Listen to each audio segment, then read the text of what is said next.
Well, hi guys. Been a while since I've posted a new video. Got a great project coming up that I'm going to start unveiling episode at a time.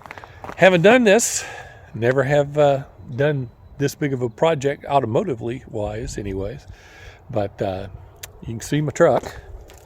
This is my 2008 Ford F350, and I'm getting ready to do a major modification on this bad boy.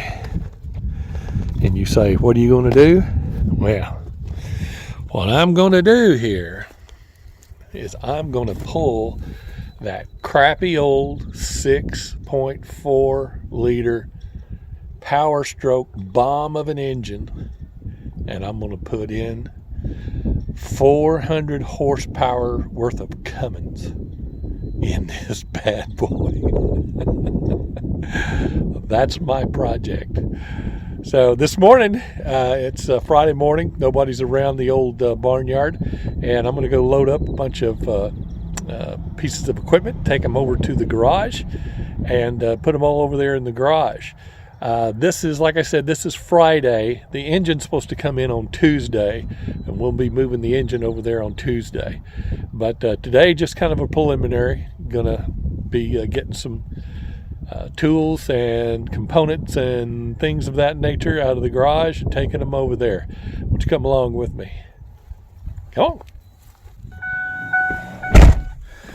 All right, we're in the 08, and we're going to start it up. It's really not a bad starting motor. I'll tell you more about it here in a minute. Let's just get it started here. All right, turn the engine on. Let's take a look at that odometer. 178297. 178297. All right, let's crank it up. Listen up. See, starts up pretty good. Really good. No codes or anything like that. That's going to be an item that's going to be coming up real soon. So with no codes or anything like that, it's actually a pretty good running engine. I'm letting it warm up a little bit. And the reason why is because this engine, and I'm going to be selling it, it's a pretty decent running engine, but it does have a, I believe it to be, is a head gasket needs to be replaced.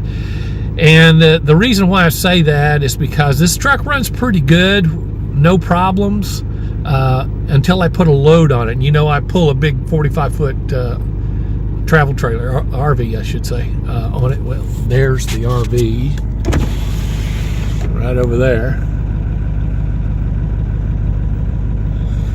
And so I pull that thing. And when you pull that thing, and I only pull it about 65 miles per hour because that's kind of what the drivetrain likes on this truck, because it's a 5R110 transmission. It likes to pull around 65 miles per hour. That's where the biggest stroke, the biggest torque is in the Powerstroke. 65 miles per hour, but when you put a load on it and you get the turbos cranking up there in the neighborhood of 30 psi to 40 psi, then I start getting exhaust into the coolant. Now, the strangest part about it is that I have tested the coolant, and the coolant does not show that there's any exhaust going into it. However, having examined it and everything like that, it looks as if it has found a way in which it is pushing out coolant somewhere.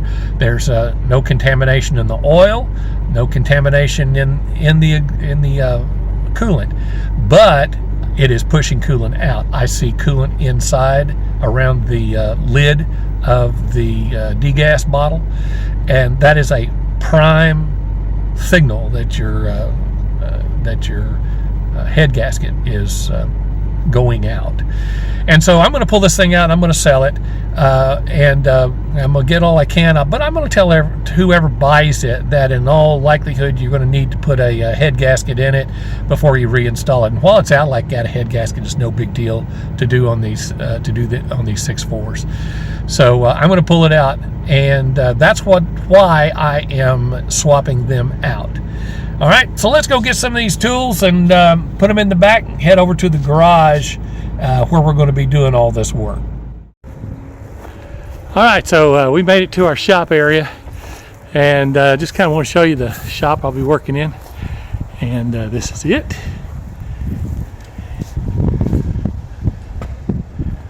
And we'll be working inside here. Got all this room in here. Should be good. So I'm going to clean off these shelves, and I'm going to get this toolbox over here. I'm going to clean it out, get it ready.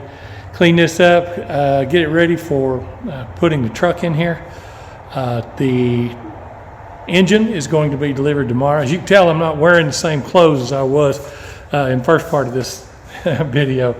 This is about a week later. So I've got almost everything in here. Got the truck to still unload, bought some new tools, a couple of items for the truck, and bringing those in here, and we're going to set those out and give you kind of a before and after of setting up so you can actually do work in here. So I've got quite a few parts already in. This is nowhere near the amount of parts that I'm going to order. Although I have an engine that, we're going to see this one tomorrow, but although I have an engine coming in that has had very low mileage and it's not run a whole lot in the last 8 years, 10 years, it is still going to need to get all the gaskets and seals and everything replaced in it, and so I'm going to be doing that. One of the things is, since it was industrial, the sump for the oil pan is up front and it's very deep, and so I had to get a different oil pan for it. So let's take a look at some of the parts that already come in, some of the things we're getting ready to do. All right, here we are. This is the the adapter for the Cummins engine, and this is the first generation where they didn't billet this whole thing in. This is just another piece that they would put in with screws and studs, and it still does the same thing. Once you get the bolts in there, everything sandwiches together and it holds real tight. The items that we have right here that are OEM is we have the valve cover gaskets. Looks familiar. This is the front oil seal, the front housing, and we also have over here the tappet covers gasket, tappet cover gaskets here. You can kind of recognize that right there. Here's the oil pan, and as I was explaining earlier today, you'll see that it has a very thin catching area right here, and then a deep sump back here. The industrial one that I have, you'll be able to see. Let me get this camera where you can see. You can see how thin that is. And in the industrial one right here, it comes up at a slant right inside here to where you really cannot get it over the cross member in the middle. So you have to get a different one. Otherwise, you could just turn it around and use it the other way. But had to get a new one for this. And all these OEM, except for the ones that I'm getting ready to show you right now. Of course, you recognize this is the killer dowel pin blocking bolt. And also over here, you have the Mac rack cap that goes on the P-pump on the end to give it a few more millimeters of travel. And this goes on the turbocharger. This is the pressure from the turbocharger for the wastegate. So the wastegate will know when to pop in and pop out. Probably get a Y on this if I decide to get a ATC Live and put it on here. But you can see this is adjustable so that I can put an Allen wrench in there and try to push the pressure that I want to in my boost. I'm going to stay in the 30s on this. And so that's what that looks like today. I'm going to get to work here, get all these tools put up, and kind of dust things off in here. This shop hadn't been used in a while. Owner of the place is away a lot, but he and his friends kind of come in and out, and they do little projects in here. You never can tell when they'll be in here. So here I am, one of his friends, finna do a good project. So let me give you the after picture after we get things settled down here.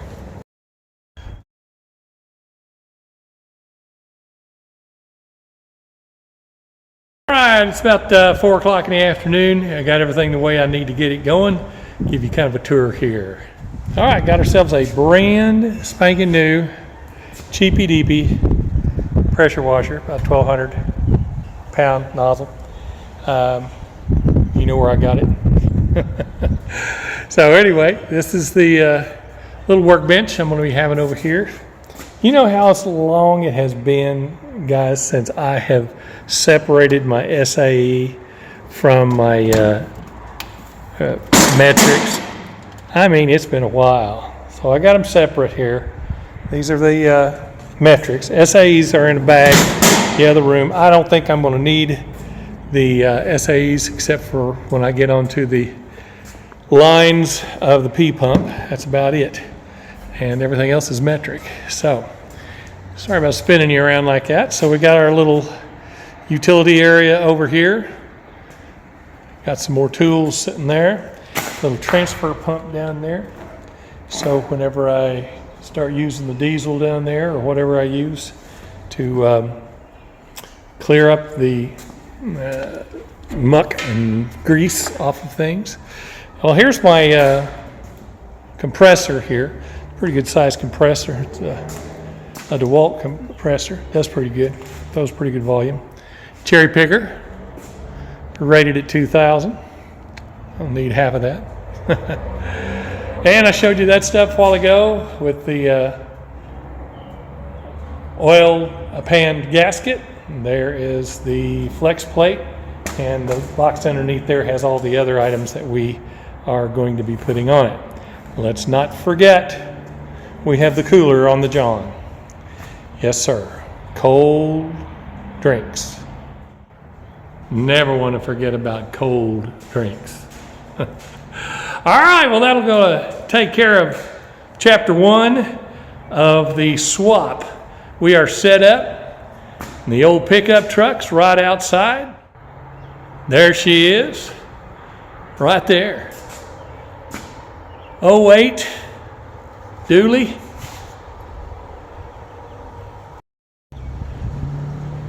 She's going to be a whole new attitude coming up real soon.